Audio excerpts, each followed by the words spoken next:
In our third bonding video, we learned how to draw Lewis structures for covalent compounds. Please have your periodic table available. Drawing Lewis structures for covalent compounds, we have to remember a couple of things. We know the octet rule by now, which states that atoms are more stable when they have 8 electrons in their outer energy level. We have some exceptions to the octet rule. The first one is the incomplete octet, which includes atoms that cannot actually fit 8 electrons. So hydrogen can form bonds when it is surrounded by only 2 electrons. Beryllium, when covalently bonded, remember beryllium is a metal, but it can form covalent bonds. It tends to form bonds in which it is surrounded by 4 electrons. Boron and aluminum, when covalently bonded, tend to form bonds in which they are surrounded by 6 electrons. Then there is the expanded octet, which include atoms that can fit more than 8 electrons. These are nonmetals in periods 3 and up of the periodic table, starting with phosphorus. Let's look at a few symbols which we need to be familiar with. One pair of bonded electrons is represented by a single dash, and we can see this over here and over here. The bonds are in between 2 atoms in a molecule. These could also be represented by 2 dots, and we can see this here. A pair of electrons that is not shared, in other words, non-bonding, is represented by a pair of dots around the atom. We can see those here and here on the water molecules. These are also lone pairs of electrons. The central atom is the atom in the center, and a peripheral atom is an atom around the central atoms. A single covalent bond or a single bond is a bond in which a pair of electrons is shared between 2 atoms. And we can see some single bonds here between the oxygen and hydrogen and between the boron and chlorine atoms, for example. These are the rules for drawing Lewis structures for covalent compounds. I'm not going to read over them with you. You need to pause the video, write them down, and have them handy as we practice, please. Let's practice. Carbon tetrachloride's formula is CCl4. To find out how many valence electrons are available in this molecule, we say that carbon has 4 valence electrons and there is 1 carbon in the formula. Then chlorine has 7 valence electrons and there are 4 chlorines in the formula. So I multiply that by 4 for a total of 32 valence electrons. So now I'm going to draw the formula. I'm going to pick carbon as my central atom according to the rules, and then I'm going to bond it to the 4 chlorine atoms.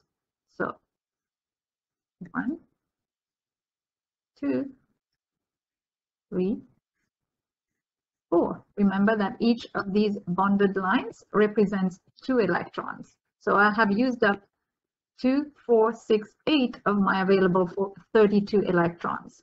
Now I give an octet to all the peripheral atoms. Fluorine already has 2 in the bonded area, 3, 4, 5, 6, 7, 8. 2 in the bonded area, 3, 4, 5, 6, 7, 8. Notice that I'm putting the electrons in pairs every time. 2 in the bonded area, 3, 4, 5, 6, 7, 8. 2 in the bonded area, 3, 4, 5, 6, 7, 8. Now remember that when a bond forms, these atoms are sharing electrons. So now I check my central atom if it has an octet or not. And carbon is sharing with chlorine, so it has 2, 4, 6, 8. Now I have to check that I have used exactly 32 electrons in this structure. If I count the electrons around this chlorine and carbon here, I have 8. Over here, I also have 8. Over here, I also have 8. Remember that a dash is 2 electrons. And over here, I have 8. So I have used up exactly 32 electrons. So this is the correct structure for carbon tetrachloride. Let's try water. Water is H2O.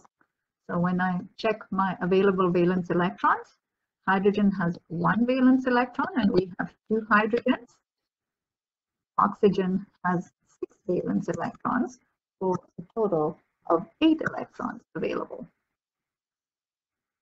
Then I draw my structure Oxygen will be my central atom since there's only one of them. And I'm going to put the hydrogens on each side. Now remember that hydrogen can only have 2 electrons. So because of the bond here being 2 electrons, we already have satisfied hydrogen being stable. Then I have to give an octet to my oxygen, and I have 4 electrons around the oxygen already. 5, 6, 7, 8. I add them on the central atom as lone pairs. So this is the correct structure for water. Since 2 atoms can share more than 2 valence electrons, double and triple bonds can exist between atoms. In a double bond, the atoms will share 2 pairs of electrons, as you can see between the 2 oxygen atoms here in this oxygen molecule, or it could be represented by 2 dashes, which is also 4 electrons. When we form a triple bond, we share 6 electrons here between the 2 nitrogen atoms in a nitrogen molecule.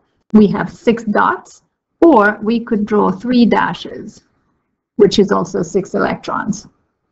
Carbon, oxygen, nitrogen, and sulfur tend to form double or triple bonds.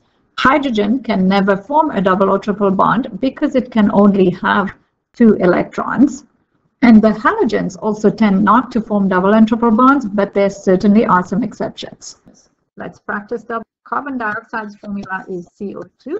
Again, I count my available valence electrons. Carbon has 4, there is 1 carbon, plus oxygen has 6 valence electrons, 6 times 2 oxygens, for a total of 16 valence electrons available. So I'm going to put carbon in the middle, and I'm going to bond it to the 2 oxygen atoms on each side. Now I give 8 electrons to each oxygen to make it stable. So I have 2 in the shared area, 3, 4, 5, 6, 7, 8. 2 in the shared area, 3, 4, 5, 6, 7, 8. Now if I count up how many electrons I've already used up doing that, I have 2, 4, 6, 8, 10, 12, 14, and 16. So I've already used up all the electrons I have available.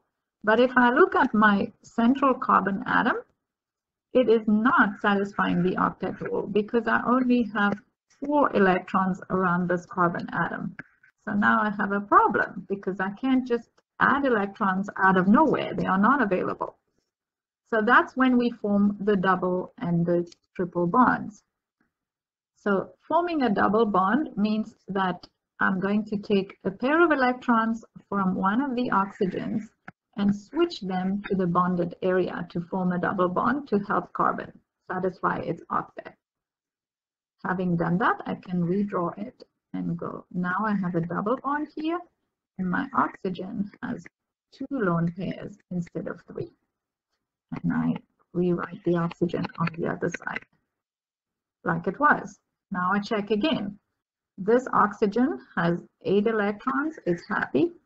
2, 4, 5, 6, 7, 8. The oxygen on the right has 2, 3, 4, 5, 6, 7, 8. So it's happy. But the carbon in the center still has 6 electrons. 2, 4, and 6 in those 3 bonds. So carbon is still not satisfied and not stable. So I'm going to take one more lone pair of electrons from oxygen and transfer it to the bonded area between carbon and oxygen. Now I can redraw my final structure. I will have a double bond here, and now this oxygen will only have 2 lone pairs, and I can redraw this one over here. Now if I count, I have 8 electrons around this oxygen, 8 electrons around this oxygen, and my central carbon atom also has 2, 4, 6, 8, and it is now stable. So this is the correct structure for carbon dioxide. Remember that there are some exceptions to the octet rule. Again, pause the video, read over the rules, and then we will practice. Boron trifluoride is BF3. Valence electrons for boron is 3. And then for fluorine is 7, and I have 3 fluorine atoms, so we have 24. We are going to put boron in the middle, and we are going to single bond it to the 3 fluorine atoms. And that has used up 2, 4, 6 of our 24 available electrons. Now I give all the fluorines an octet. I've used up 6, 8, 10, 12, 14, 16, 18, 20, 22, 24. I have now used up all my 24 available electrons. And if we check for octets, we have 8 around this fluorine, 8 around this fluorine, and 8 around this fluorine. And boron has 6, which is stable for boron. So I did not add any extra electrons. And this is the correct structure for boron trifluoride. Now we're going to draw Lewis structures for polyatomic ions. Remember, they are covalently bonded molecules with a charge. So when we count the available electrons, we have to account for the gained and lost electrons in the ion. Positive charge means we have lost electrons, and a negative charge means that we have gained electrons. So let's go and practice. The chloride ion's formula is ClO2, the -1 charge. We count the available electrons. Chlorine is 7 and oxygen is 6, and we have 2 oxygens. But now we have to account for this negative charge. So because it is negative, it has gained an electron, so we add that gained electron. We'll put chlorine in the middle since there's only one of the chlorines, and I'm going to put 2 oxygens on each side. Then I'm going to give each oxygen an octet. I have already used 4 of the available 20 electrons. So 5, 6, 7, 8, 9, 10, 11, 12, 13, 14, 15, 16. I still have 4 electrons available, so I'm going to put those as lone pairs on the central atom. 17, 18, 19, 20. Now to show that it's an ion, I have to put the whole structure in a square bracket and put the charge. Let's make sure that the octet rule is satisfied. We have 8 electrons around the left oxygen, we have 8 around the central chlorine, and we have 8 around the right-hand side oxygen. So we are done. This concludes our third video. Come to class prepared with your notes.